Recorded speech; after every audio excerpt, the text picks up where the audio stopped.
வணக்கம். இன்று எம்ஜிஆர் மக்கள் கட்சியினுடைய நிறுவனர் வழக்கறிஞர் விஸ்வநாதன் அவரோடு நேர்காணல். சார் வணக்கம். வணக்கம்.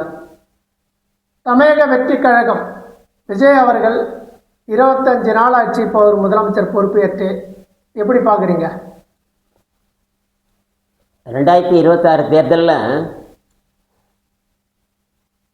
மக்கள் ஒரு மாற்றம் கொண்டு வரணும். தமிழகத்தில் திமுகவும் சரியில்லை, அதிமுகவும் சரியில்லை, ஒரு ஆட்சி மாற்றம் கொண்டு வரணும்னு நினைக்கிறேன். ஏன்னா அவங்களோட வாழ்க்கை வாழ்வாதாரத்துக்காக தான் அதை நினச்சி மாற்றம் கொண்டு வரணும்னு நினைக்கிறாங்க. இவர் தேர்தல் போது என்ன சொல்கிறார், நான் ஒரு 5-6 வாக்குறுதி கொடுத்தாரு. அதில் வந்து திமுக வந்து ஆட்சி சரியில்லை, பாட்டிலுக்கு 10 ரூபா வாங்குறாங்க அப்படின்னு சொல்லிட்டு கிண்டல் பண்ணார். இப்போ இவர் ஆட்சி பொறுப்பேற்று மே மாதம் 10ஆம் தேதி ஆட்சி பொறுப்பேற்றார். இப்போ பாட்டில் வந்து டாஸ்மாக் க்ளோஸ் பண்ணுறாரு, 717 கடையை க்ளோஸ் பண்ணுறேன்னு சொன்னார். அது அப்படியே நிறைய அரைகுறைவாக நீக்குது. இந்த லட்சத்தில் வந்து 20 ரூபா பாட்டிலுக்கு 20 ரூபான்றது ஆகிப்போச்சு. இப்போ எவ்வளோ கேவலமான ஆட்சி மாற்றம் கொண்டு வரணும். மக்களுடைய என்ன நம்பிக்கையோடு அவங்க வந்து ஓட்டு போட்டாங்களோ மக்களுடைய வாழ்க்கையில் வந்து மண்ணள்ளி போட்டுட்டார். தாவேக கட்சி வந்து தலைமை ஏற்ற பிறகு மண்ணள்ளி போட்டுட்டாங்க. பாலியல் பலாத்காரம், கொலை, கொள்ளை, வன்முறை திமுக ஆட்சியில் நடந்ததை விட அதிகமாக இன்றைக்கி வந்து தாவேக தலைமை ஏற்ற பிறகு தமிழ்நாட்டில் வந்து மக்கள் வந்து நிறைய நிம்மதி எழுதிட்டாங்க. இவங்க பார்த்து தெரியாதனமாக ஓட்டு போட்டுட்டோமே, தவறு பண்ணிட்டோமே அப்படின்னு. இந்த நிலைமை இப்போ வந்து ஆட்சி பொறுப்பேற்று 25 நாளாகுது. இந்த 25 நாளில் வந்து மக்கள் வந்து இது வரைக்குமே அனுபவிக்காத சித்திரவதைகள் அனுபவிச்சுருக்கிறாங்க. இப்போ திடீர்னு அதிர்ஷ்டவசமாக மத்திய அரசு வந்து பிஜேபி கவர்மெண்ட்டு ஆட்சி சரியில்லை, சட்டம் ஒழுங்கு சரியில்லைன்னு ஆட்சி கலைச்சாங்கன்னா, இதே விஜய் வந்து 10 சீட்டு 5 சீட்டு கூட பிடிக்கிறது ரொம்ப ரொம்ப கஷ்டம்.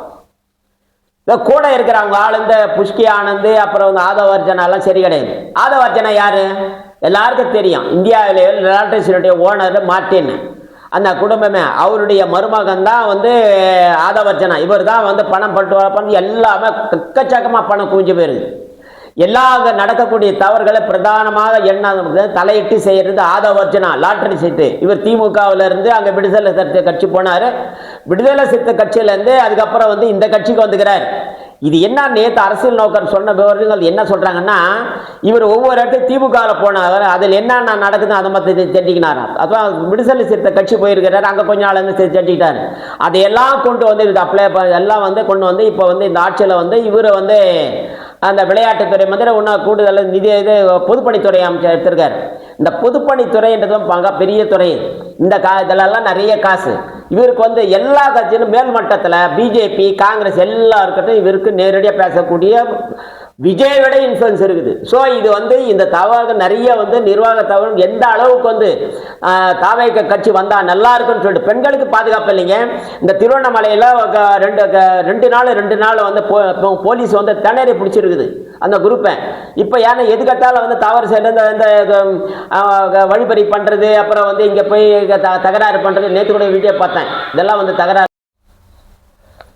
சார் இப்போ நான் தூய சக்தின்னு சொன்னார். என்ன தப்பு நடந்தாலும் இவர் ஆட்சிக்கு வந்த பிறகு எங்கே எது நடந்தாலும் அது திமுகன்றாரு. இவர் ஆட்சிக்கு வர்றதுக்கு முன்னாடி திமுகன்னாரு. இன்னும் 5 வருஷத்துக்கு திமுக வர சொல்லிட்டே தான் போகிறாரு அவரு. தூய சக்தின்னு சொல்லிட்டு சொன்னார். அதை வந்து 10ஆம் பதவி இருக்கும்னு சொல்லிட்டு தூய சக்தி இல்லை இப்போ. ஏன்னா இப்போ இவர் தான் இந்த ஆட்சியில் தான் வந்து தாவேக பொறுப்பேற்ற பிறகு தான் தமிழ்நாட்டு எல்லாமே சட்டம் ஒழுங்கு ரொம்ப கேடுகட்ட அளவுக்கு, அதாவது மற்றவங்க பார்த்து சிரிக்கிற அளவுக்கு, வெக்கப்படுற அளவுக்கு வந்து இருக்குது. சட்டம் ஒழுங்கு அப்படி தான் இருக்குது. தேசியம் தூய சக்தின்னு கேட்டால் என்ன இப்படி நடக்குதுன்னு கேட்டால் முந்தைய அது காரணம் வந்து முன்னாடி திமுக ஆட்சி அவங்கன்னு சொல்கிறாப்புல. அதுக்கு அவங்க திமுக சரியில்லைன்னு சொல்லி தானே உன்னை கொண்டாந்து ஓட்டு போட்டு இங்கே உட்கார வச்சாங்க. அப்புறம் அந்த பின்னாடி திரும்பி பார்த்து அவன் தான் தப்பு பண்ண, நீ தப்பு பண்ணுறதுக்கு அவனுக்கு அதை போகிறான அவன் தான் தப்பு பண்ணான்னு சொன்னால் இதில் என்ன அர்த்தம் இருக்குது? அவன் தப்பு பண்ணிட்டு போனாங்க. இன்னைக்கு ஒரு ஊசி மன அளவுக்கு இல்லாமல் நான் நிறுத்தி வச்சிருக்கிற பாருன்னு சொல்லணும். சொல்ல வேணாம், அது மக்களை புரிஞ்சுக்குவாங்க.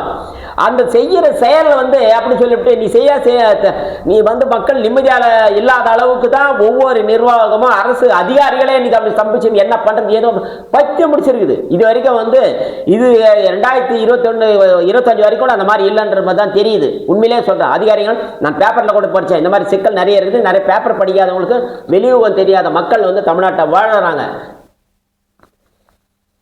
காங்கிரஸை பத்தி என்ன நினைக்கிறீங்க? ஃபேமிலி காங்கிரஸுங்க திமுகவில் இருந்து விலைக்கு வந்து இப்போ தாவேக்கு கூட இருக்காங்க காங்கிரஸ், அதை பற்றி என்ன நினைக்கிறீங்க? அதாவது தமிழ்நாட்டில் வந்து அரசியலுடைய கொள்கை பிடிப்பு எந்த கட்சிக்கும் கிடையாது. எல்லாம் வந்து மலாந்து படத்துக்குன்னு காரி துப்புற மாதிரி தான் இருக்குது, தூணு துப்புற மாதிரி தான் இருக்குது. அதாவது ஒவ்வொரு கட்சி எந்த கட்சியாலும் அதுக்குன்னு ஒரு பாலிசி இருக்குது. அரசியல் என்ன, மக்களுக்கு நல்லது பண்ண அது வரும். அந்த நல்லது எப்படி பண்ண, முறைப்படி நியாயமாக நல்லதாக நேர்மையாக பண்ணணும். அது மாதிரி இல்லை. இன்றைக்கி வந்து காங்கிரஸ் எடுத்துக்கினாலும் சரி, பிஜேபி எடுத்துக்கினாலும், எந்த கட்சி எடுத்துக்கினாலும் வந்து திமுக அதிமுக எல்லாமே வந்து வேற அதாவது வந்து கொள்கை பிடிப்பு கிடையாது. எல்லாத்தையும் இவங்க வந்து காங்கிரஸ் வந்து அந்த நேரத்தில் வந்து ஒரு 5 பேர் போகிறாங்க, எப்படியும் வந்து மெஜாரிட்டி இல்லை, எப்படியும் ஒரு ஆதாயம் தேடி தான் வந்தாங்க அவங்க. காங்கிரஸ் ஒரு ஆட்சி கொடுக்கணும்னா அந்த கட்சி வந்து மெஜாரிட்டி இல்லையா, அதுக்கு போய் ஒரு மக்களுக்கு சேவை செய்கிற எண்ணத்தோட, ஒரு தூய்மையான எண்ணத்தோட, தூய்மையான அரசு பண்ணுறதுக்காக வழிவகை செய்து அதை வழி நடத்தி கொண்டு போகிறது, உறுதுணையாக இருப்போம், உதவி செய்கிற எண்ணத்தில் வந்து காங்கிரஸ் வந்து இந்த 5 எம்எல்ஏ வந்து இந்த தாவேக்கு ஆதரவு கொடுத்தது கிடையாது. அதுவும் மக்கள் விரோத சக்தி தான். இன்னைக்கு காங்கிரஸ் மக்கள் விரோத சக்தி தான். அதிமுக தாவேக்கா கூட்டணியில் போனால் ஏதாவது ஒரு மந்திரி போஸ்ட் கிடைக்கும், நல்ல ஆதாயம் சம்பாதிக்கிற அந்த காங்கிரஸ் வந்தாங்களே தவிர மக்கள் நலனை நோக்கியே கிடையாது.